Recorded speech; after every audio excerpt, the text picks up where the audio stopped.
ఆదికాండము 12వ అధ్యాయము 2వ వచనం అందరికీ తెలుసు.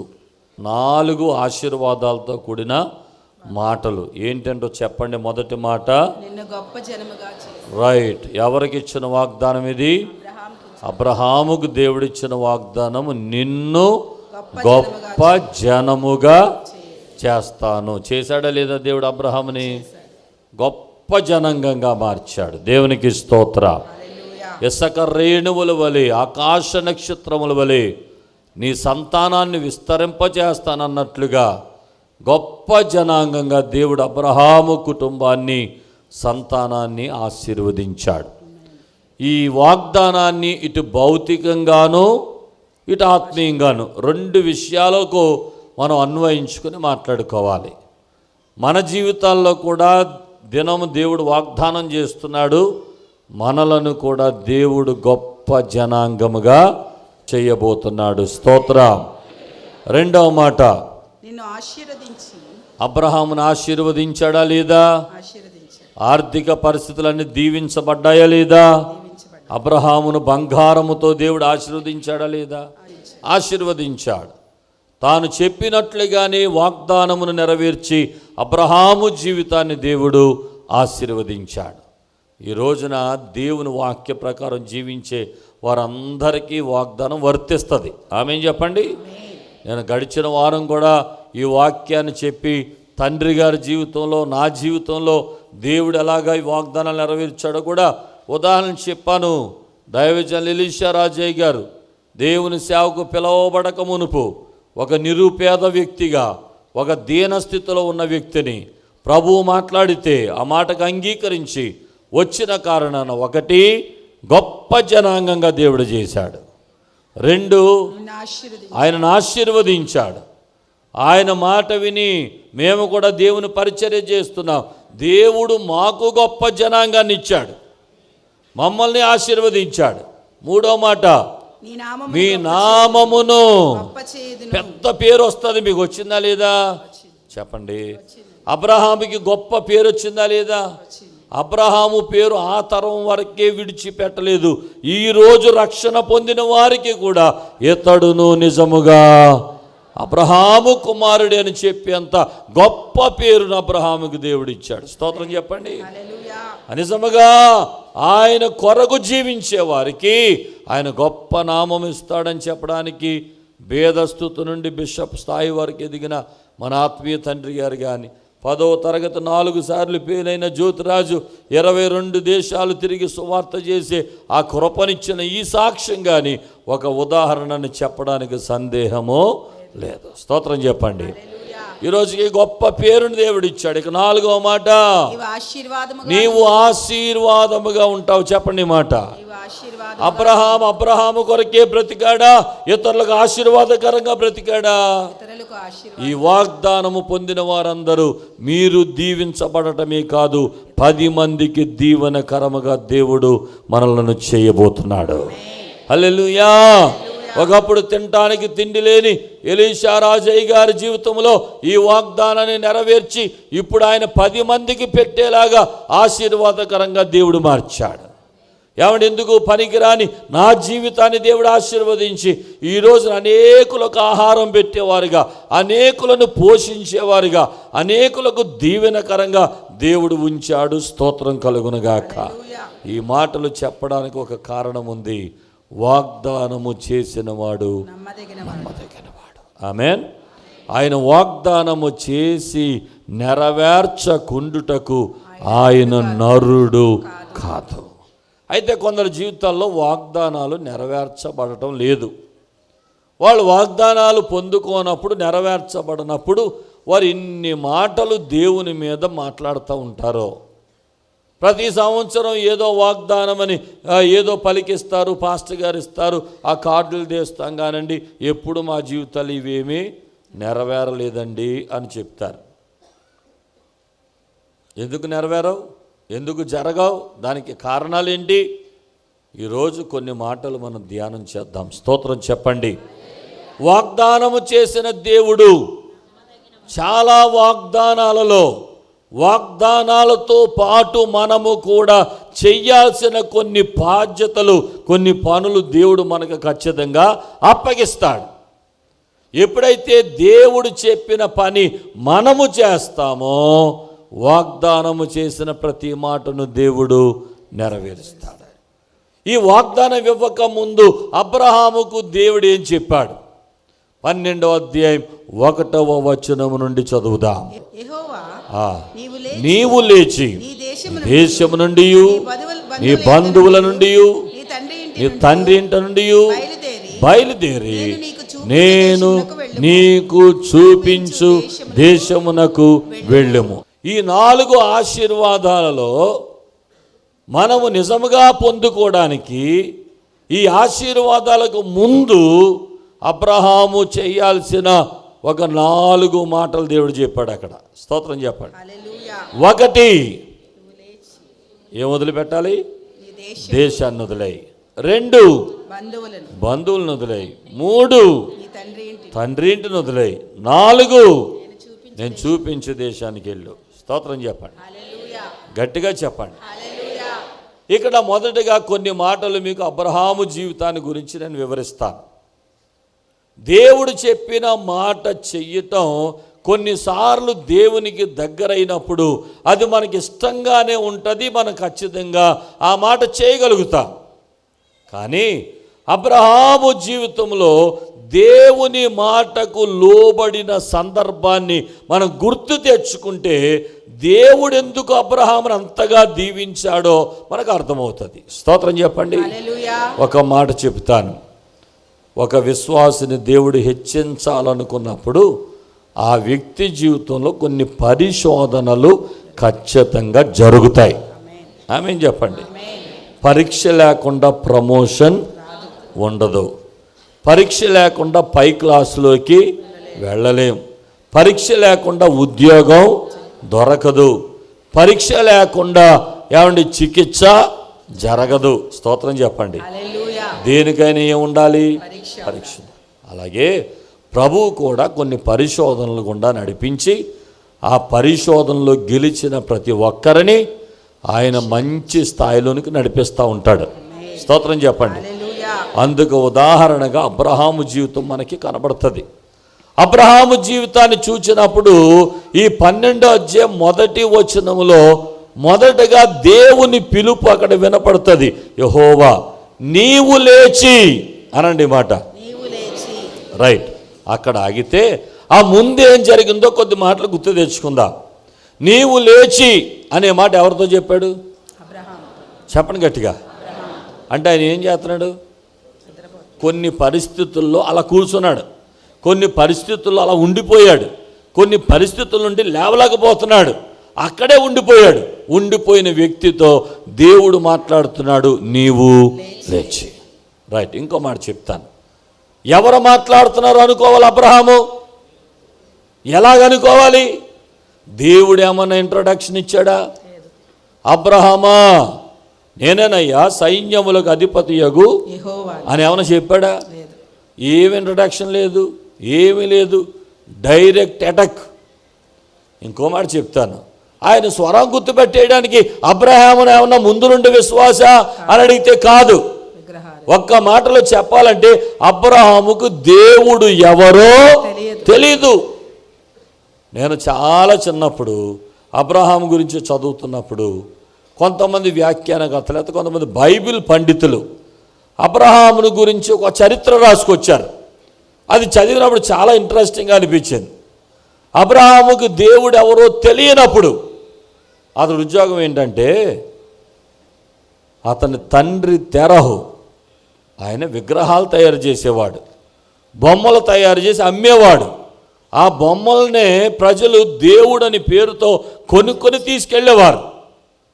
ఏమండి, వాళ్ళ నాన్న బొమ్మ చేయటం, ఆ బొమ్మను దేవుడని పెట్టడం, ప్రజలు వచ్చి దాన్ని కొనుక్కెళ్ళి మెడలో దండ చేతిలో పండు పెట్టడం.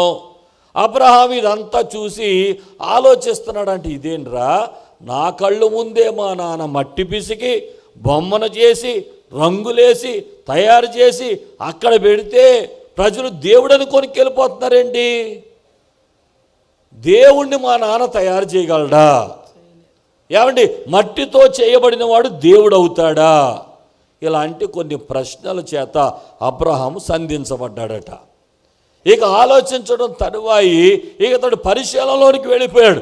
ఇంకా రాస్తూ ఒక సందర్భాన్ని రాశాడు భక్తుడు. ఏమనో తెలుసా? ఒకరోజు నాన్న భోజనం చేయడానికి వెళుతూ అబ్రహామును పిలిచి, వరే నాన్న, నేను ఇంటికి వెళ్ళి వస్తాను, ఈ లోపుగా నీవు ఇక్కడ కూర్చొని ఈ బొమ్మలన్నీ అమ్ము వ్యాపారం చేయి అని అబ్రహామును కూర్చోబెడితే అబ్రహాము గారు ఒక కర్ర తీసుకుని వచ్చాడట. పెద్ద బొమ్మల దగ్గరికి వెళ్ళాడట. నువ్వు దేవుడు అంట కదా, నువ్వు పెద్ద దేవుడువా? నువ్వు దేవుడు అయితే మాట్లాడు, నువ్వు దేవుడు అయితే నేను చెప్పింది విను అని బొమ్మలన్నిటిని కొట్టేసి పగలగొట్టేసాడట. మళ్ళీ చిన్న బొమ్మల దగ్గరికి వచ్చాడు. చిన్న దేవుడా నువ్వు దేవుడు అయితే నాతో మాట్లాడు అని కర్ర పెట్టి కొట్టేస్తే వాళ్ళ నాన్న వచ్చేటప్పటికి బొమ్మలన్నీ పగిలిపోయాయట. ఇది ఒక భక్తుడు, ఒక వ్యాఖ్యానకర్త రాసిన అంశాలు. బైబిల్లో ప్రతిదానికి ఒక చరిత్ర అనేది ఖచ్చితంగా ఉంటుంది. ఇది చరిత్రలో ఒక భాగం, ఒక దైవజనుడు చెప్పినటువంటి మాటలు. సరే, ఎందుకు ఇదంతా జరుగుతుందంటే అబ్రహాము ఒక పరిశీలనలో ఉన్నాడు. అదేంటో తెలుసా? మా నాన్న చేసిన బొమ్మలైతే దేవుడు కాదు, కానీ ఈ విశ్వము సృష్టించబడడానికి, విశ్వములో మనుషులు కలుగు చేయబడడానికి, ఈ ఏర్పాట్లన్నీ చేయడానికి మాత్రం దేవుడు అనేవాడు ఖచ్చితంగా ఉన్నాడు. అలా ఆలోచిస్తూ అబ్రహాం అంట సత్యాన్వేషకుడిగా మార్చబడ్డాడట. అంటే సత్యాన్ని గూర్చి అన్వేషిస్తున్నాడట. ఆ సత్యాన్వేషణలో అతడు వెతుకుతున్నాడట. నిజ దేవుడెవరో నాకు తెలియాలి, ఆ దేవుడెవరో నాతో మాట్లాడాలి, ఆ దేవుడెవరో నన్ను స్పర్శించాలి. నిజ దేవుణ్ణి చూడాలన్న ఆరాటంలో అతడు సత్యాన్వేషకుడిగా మార్చబడ్డాడు. అలాంటి సమయంలో నిజ దేవుని కొరకు వెతుకుతున్న తరుణంలో నిజ దేవుడైన యెహోవా అబ్రహాముతో మాట్లాడటం ప్రారంభించాడు. నీవు లేచి నీ దేశము నుండి, నీ బంధువుల నుండి, నీ తండ్రి ఇంటిని విడిచి నేను చూపించు దేశానికి వెళ్ళిపో. స్తోత్రం చెప్పండి, గట్టిగా చెప్పండి, గట్టిగా చెప్పండి. ఈ స్వరానికి అబ్రహాం రియాక్షన్ ఏంటి? వెంటనే బయలుదేరిపోయాడు. స్తోత్రం చెప్పండి. ఒక మాట చెప్తాను, ఏమండి, నేను సర్వశక్తి కలిగిన దేవుడైన యెహోవాను అని దేవుడు ఇంట్రడక్షన్ ఇవ్వకుండా, అబ్రహాముకి దేవుడు ఎవరు అని చెప్పకుండా డైరెక్ట్గా అబ్రహాముతో నీ దేశాన్ని వదిలిపెట్టి అని మాట్లాడితే అబ్రహాం ఎలా నమ్మేశాడండి? అది దేవుని స్వరం అని ఎలా గుర్తించాడండి అని అడిగితే ఒకే ఒక విషయాన్ని చెప్తాను. ఆధ్యాత్మిక చింతన కలిగిన వాడు దైవ స్వరాన్ని గుర్తించగలుగుతాడు. స్తోత్రం చెప్పండి. నీలో ఆధ్యాత్మిక చింతన పెరిగితే, నీవు దేవుడు ఎవరని చూడాలని ఆశపడితే, నువ్వు ప్రభు కొరకు ప్రాకులాడితే, ఆ ప్రభు నాకు కనపడాలి, నాతో మాట్లాడాలి అని ఆశపడితే, ఆశ కలిగిన ప్రాణమును దేవుడు తృప్తిపరుస్తాడు. స్తోత్రం చెప్పండి. అతనిలో ఉన్న ఆధ్యాత్మిక చింతనే దేవుని స్వరం వినేటట్లుగా చేసింది. స్తోత్రం, హల్లెలూయా. మంచిది. దేవుని స్వరం వినడం ఒక అనుభూతి, దేవుని స్వరం వినడం ఒక ధన్యత, దేవుని స్వరం వినడం ఒక భాగ్యం. అయితే అబ్రహాము జీవితంలో దేవుడు మాట్లాడటమే ప్రారంభపు మాటే ఒక పరీక్షలాగా మాట్లాడాడు. స్తోత్రం చెప్పండి. ఇది ఎవరైనా చేయగలరా? చెప్పరే. మీ అబ్బాయిని స్కూల్లో జాయిన్ చేయడానికి వెళితే జాయిన్ చేసేసి వెనక్కొచ్చేస్తుంటే హెచ్ఎం గారు పిలిచి, రేపు మీ ఓడికి ఎగ్జామ్ ఉంది, సిద్ధపరిచి తీసుకురండి అని అంటే ఏమంటాం? మాట్లాడరేంటండి? స్కూల్లో జాయిన్ చేసిందే ఈరోజు, ఒక్క పాఠం కూడా వాడు చదవలేదు, రేపు ఎగ్జామ్ ఏంటండి అని అడుగుతామా? ఇదే సిచ్యువేషన్ అబ్రహాముది. దేవుడు పిలవటమే ఆరంభమే అబ్రహాము జీవితం పరిశోధన గుండా నడిచింది. అబ్రహాము మాట్లాడుతూ, దేవుడు అబ్రహాముతో మాట్లాడుతున్నాడు, అబ్రహమా లెగో, నీ దేశాన్ని విడిచిపెట్టే, నీ బంధువుల్ని విడిచిపెట్టి. చెప్పండి, పూర్తి చేయండి. నీ తండ్రి ఇంటిని నీ తండ్రి ఇంటిని విడిచిపెట్టి నేను చూపించు దేశానికి వెళ్ళిపో. స్తోత్రం చెప్పండి. హల్లెలూయా. ఏం చేయాలి ఇప్పుడు అబ్రాం? ఈ 4 మాటలు చెప్పాక అప్పుడు చెప్పాడు దేవుడు, నిన్ను గొప్ప జనంగా చేసి నిన్ను ఆశీర్వదించి నీ నామమును గొప్ప చేస్తాను. నువ్వు ఆశీర్వాదం. ఆ మాటకి ఈ మాటకి లింకు అర్థమైందా మీకు? ముందు నేను చెప్పిన ఈ పని చేయి, ఈ పని చేస్తే నేను ఇలా చేస్తాను, నిన్ను ఇలాగ ఆశీర్వదిస్తాను. అంటే నువ్వు చేయాల్సిన పని నువ్వు చేస్తే నేను చేయాల్సిన పని వాగ్దానాలు అలాగే ఉంటాయి చాలా విషయాలు. స్తోత్రం చెప్పండి. ప్రభువు చెప్పిన పని మనం చేస్తే ప్రభువు చేస్తానన్న ప్రతి పని తప్పక చేస్తాడు. స్తోత్రం చెప్పండి. వెంటనే దేవుని స్వరాన్ని విని ఇది దైవ స్వరం అని నమ్మిన అబ్రహాము ఇంకేమీ ఆలోచించకుండా నిర్ణయం తీసేసుకున్నాడు. దేశాన్ని విడిచిపెట్టడానికి, బంధువుల్ని విడిచిపెట్టడానికి, తండ్రి ఇంటిని విడిచిపెట్టడానికి. స్తోత్రం చెప్పండి. ఇది ఏమైనా సులువైన పనా? ఒక దేశంలో అనేక సంవత్సరాలు నివసించిన తర్వాత ఆ దేశం అలవాటు అయిపోయిన తర్వాత ఆ దేశాన్ని వదిలిపెట్టడం చిన్న విషయమా? కాదు. తెల్లాలేస్తే బంధువులందరూ అబ్రహాముతో చిన్నాన్నలు, పెద్దనాలు, మేనమావులు అందరూ చక్కగా మాట్లాడుకుని ఆ మంచి వాతావరణంలో ఆ బంధువులందరినీ విడిచిపెట్టేసి వెళ్ళిపోవడం అదేమైనా చిన్న విషయమా? ఈ 2 బాగానే ఉన్నాయి. తండ్రి ఇల్లు అద్భుతమైన అనుభవం. తండ్రి ఇంటి నుండి బయటికి వెళ్ళాలంటే ఎంత కష్టం. 10వ తరగతి వరకు అమ్మ ప్రేమ, అమ్మ ముద్దలో చక్కటి కూరలో కూర్చోబెట్టి వండి అన్నీ పెట్టాక ఇంటర్మీడియట్ నిన్ను విజయవాడలో హాస్టల్లో పెడుతున్నానరా అంటే మాట్లాడరే. అసలు ఎలా ఉంటుంది? వారం రోజుల్లో బక్కగా అయిపోయి ఆనందంతో మానేసి బెంగపెట్టేసుకుని తండ్రి ప్రేమ, తల్లి ప్రేమ ఇంట్లోనే ఉండరా అంటే ఎంత హాయి. 10:30కి లెగిసి మంచం మీద నుండి ఆర్డర్లు ఇచ్చి కాఫీ, టీ, ఎంత బాగుంటుందో తండ్రి ఇల్లు. సూపరు. స్తోత్రం చెప్పండి. తండ్రి ఇంట్లో ఉన్నంతకాలం ఉండే సుఖం అంతా ఇంత కాదు. అర్థమవుతుందా? హాస్టల్కి పంపించేస్తే ఎలా ఉంటుంది బ్రదర్స్ కదా, మనకు తెలుసు. అదే మన స్త్రీలను అడిగితే పెళ్లి చేసి అత్తోరింటికి పంపించేటప్పుడు గొక్క పెట్టి ఏడుస్తారు. ఎందుకో తెలుసా? ఎందుకో చెప్పండి అమ్మా, ఎందుకో చెప్పండి. మా అమ్మ ఎప్పుడు కూరగాయలు కొయ్యమని నన్ను ఎప్పుడు అడగలేదు, కూరలు వండమని నాకు ఎప్పుడు చెప్పలేదు, మంచం మీద దుప్పట్లు సర్దమని ఎప్పుడు చెప్పలేదు. నేను ఎన్ని గంటలకు లెగిస్తే అన్ని గంటలకే లేపేవారు. ఎప్పుడు అడిగితే అప్పుడు కాఫీ ఇచ్చేవారు. ఇప్పుడు ఎవరింటికో వెళ్తున్నాను, ఉల్లిపాయలు కొయ్యాలి, కూరగాయలు కొయ్యాలి, లెగిసి బట్టలు సర్దాలి, మంచం సర్దాలి. తండ్రి ఇంటిలో ప్రేమ దూరం అయిపోతే ఎంత బాధ కదా. చాలాసార్లు చిన్న ఉదాహరణ చెప్తాను. మా పెద్దక్కకి పెళ్ళైనప్పుడు నేను 7వ తరగతి చదువుతున్నాను. 13వ రోజు సేవకు పంపించేశారు వరంగల్కి. 5 గంటలకు ట్రైన్ ఎక్కాలి, 3 గంటలకు ఆటోలు వచ్చాయి. కట్టిన సామాన్లన్నీ ఆటోల్లో సర్దేశారు. ఇక ప్రార్థన చేసి ఆటోలు ఎక్కించి రైల్వే స్టేషన్కి వెళ్తారు. దాని ముందు ఏం జరుగుతుంది? ప్రార్థన. ఇంట్లో వాళ్ళందరూ రౌండ్గా నుంచొని ప్రార్థనని మొదలు పెడితే మా నాన్నగారు చేసిన ప్రార్థన నాకు బాగా గుర్తుంది. ఒక లైనే పరమ తండ్రి అన్నారంతే. అక్కడ నుండి ఏం స్టార్ట్ అయింది చెప్పండమ్మా? ఏడుపు. ఏడ్చి 10 నిమిషాలు ఏడ్చి ఏసునాం నడుచున్నాం తండ్రి అన్నాడు. ప్రార్థన అయిపోయింది.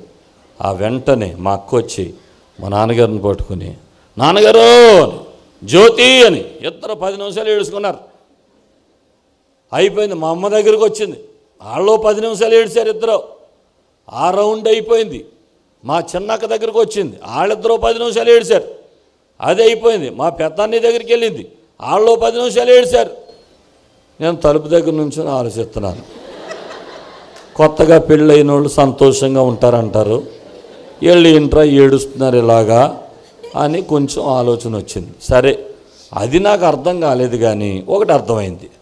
అక్క అందరి దగ్గరికి వెళ్తుంది, అందరిని పట్టుకుని ఏడుస్తుంది, ఆఖరిలో నా దగ్గరికి కూడా వస్తుంది. ఇప్పుడు అక్కను పట్టుకొని ఏడవాలి, అది అర్థమైపోయింది.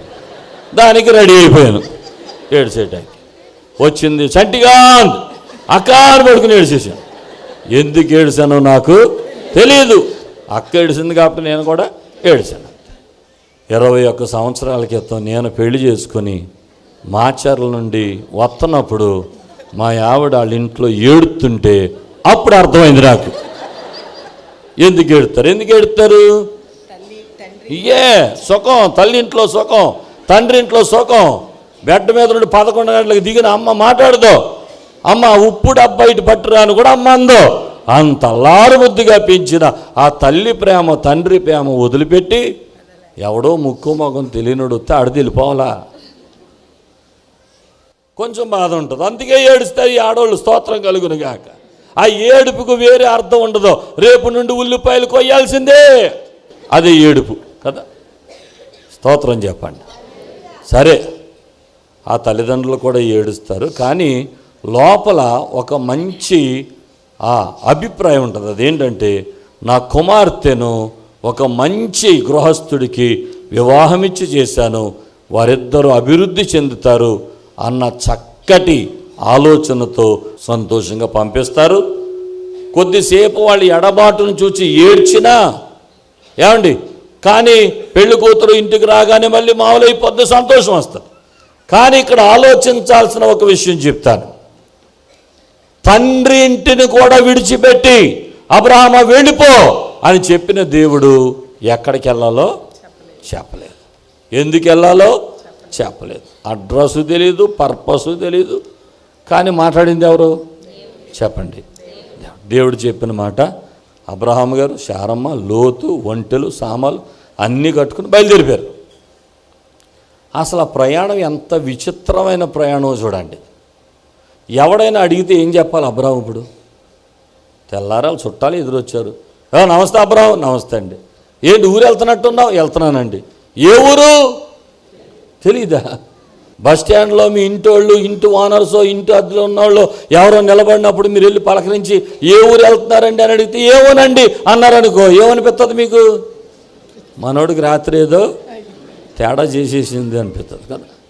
ఇప్పుడు అబ్రహాం పరిస్థితి అదే. ఎక్కడికి వెళ్ళాలో తెలియదు, ఎందుకు వెళ్ళాలో తెలియదు. నేను చూపించే దేశానికి వెళ్ళిపో. చూడండి ఎలాంటి విశ్వాసం అండి ఒక విశ్వాసికి కావలసింది. దేవుడు చెప్పాడు, ఎందుకు చెప్పాడో నాకు అనవసరం, ఆయన చెప్పింది నేను చెయ్యాలంతే. స్తోత్రం చెప్పండి. దేవుడు మాట్లాడాడు, దేవుడు ప్రేరేపించాడు, దేవుని స్వరం వినబడింది, దేవుడు వాక్యం ద్వారా మాట్లాడాడు, నన్ను ప్రోత్సహించాడు, ఇది చెయ్యమన్నాడు. అది దానివల్ల ఎంత ఉపయోగమో ఎంత లాభమో నాకు ఏమీ తెలీదు, కానీ ప్రభువు నాతో చెప్పాడు, నేను చెయ్యాలి. స్తోత్రం చెప్పండి.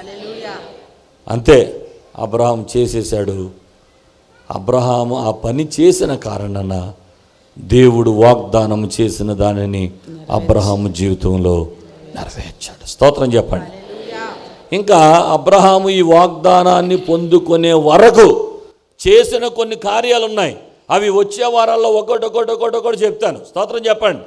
ఈ వారం నేను చెప్పాలనుకున్నది ఒకటి. అబ్రహాము జీవితంలో ఆ వాగ్దానము నెరవేర్చబడడానికి ముఖ్య కారణం ఏంటంటే, అబ్రహాము దేవుడు చెప్పిన మాట ప్రకారం చేశాడు. స్తోత్రం చెప్పండి. ఎవరు దేవుని మాటకు లోబడతారో, ఎవరు దేవుడు చెప్పిన మాట ప్రకారం జీవిస్తారో, వారందరూ ఖచ్చితంగా దేవుడిచ్చిన వాగ్దానాలను స్వతంత్రించుకుంటారు. స్తోత్రం చెప్పండి, గట్టిగా చెప్పండి.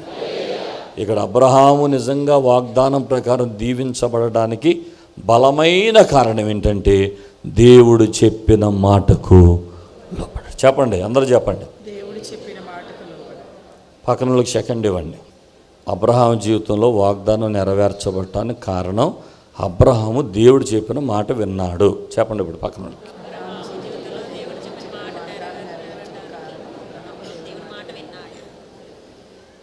ఆమెన్. ఆ మాట చెప్పినప్పుడు మీకు అర్థమైంది కదా. ఇప్పుడు ఇప్పుడు ఈ సంవత్సరం ఈ వాగ్దానం మీ జీవితంలో నెరవేరాలంటే ఏం చేయాలి? గట్టిగా చెప్పండి. దేవుని మాట శ్రద్ధగా వినాలి. వినటం అంటే అర్థం ఏంటి? చెవుల్లోకి పంపించమని కాదు, విన్న మాట ప్రకారం చెయ్యాలి.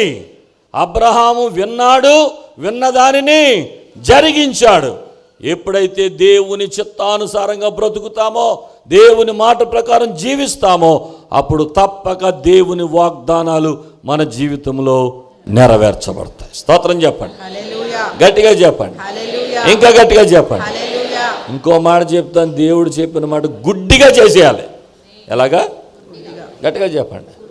ఇంకా ఏం ఆలోచించకూడదు. ఇలా అన్నాడు ఏంటండి దేవుడు, అలాగన్నాడు ఏంటండి దేవుడు, ఇది చెప్పాడు ఏంటండి, అది చెప్పాడు ఏంటండి, క్వశ్చన్లు అడగకూడదు. ప్రభువు మాట వింటే విన్న మాట ప్రకారం ఖచ్చితంగా చేయాల్సిందే, అప్పుడే ఆశీర్వాదం. అలా చేయటం ద్వారా ఒకటి, నువ్వు దేవుని నమ్మిన వాడు అవుతావు. రెండవది, దేవుని మాట ప్రకారం జీవించిన వాడు అవుతావు. అద్భుతాలు జరుగుతాయి. ముందు ఎర్ర సముద్రం, వెనకాల ఫరో సైన్యం, మధ్యలో మోషే, ఇశ్రాయేలు. ముందుకెళ్తే సముద్రం, వెనక్కి వెళ్తే శత్రువులు. ఏం చేయాలో తెలియడం లేదు. అలా నుంచుని చూస్తుంటే దేవుని స్వరం మోషేతో మాట్లాడి, మోషే నీ చెయ్యి చాపు అన్నాడు దేవుడు. ఈ టైంలో వెటకారం ఏంటయ్యా నీకు? చెయ్యి చాపడం ఏంటి? ముందేమో సముద్రం, వెనకాలేమో అసలు ఇందుకు ఉన్నది ఎలా తప్పించుకోవాలో చెప్పయ్యా మాకు. ఇప్పుడు చెయ్యి చాపు, కర్రెత్తు, అదెత్తు, ఇది ఏంటిది అసలు, ఏం మాటలు అని దేవుణ్ణి ప్రశ్నించాడా మోషే?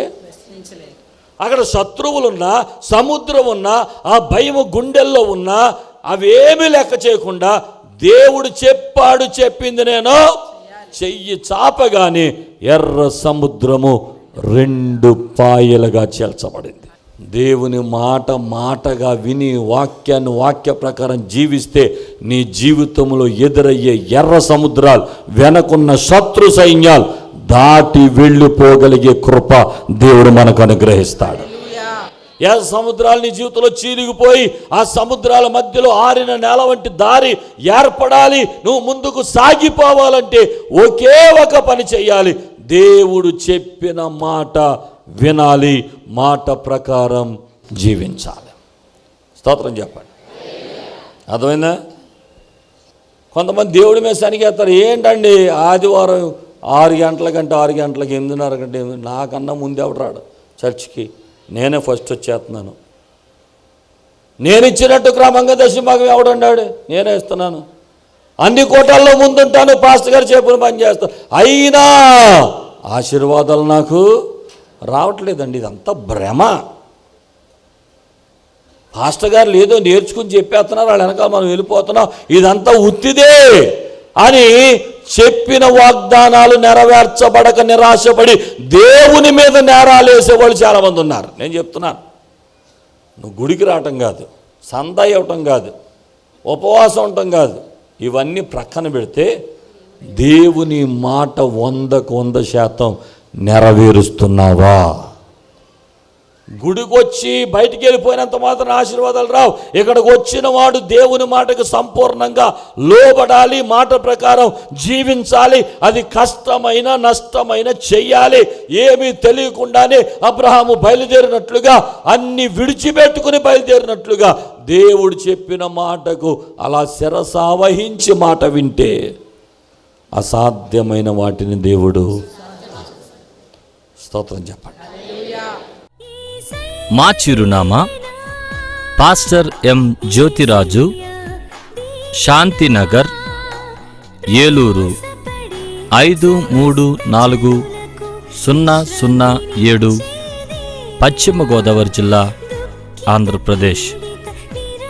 Our address: pastor M Jyothiraju, Shantinagar, Eluru 534007, west Godavari district, Andhra Pradesh.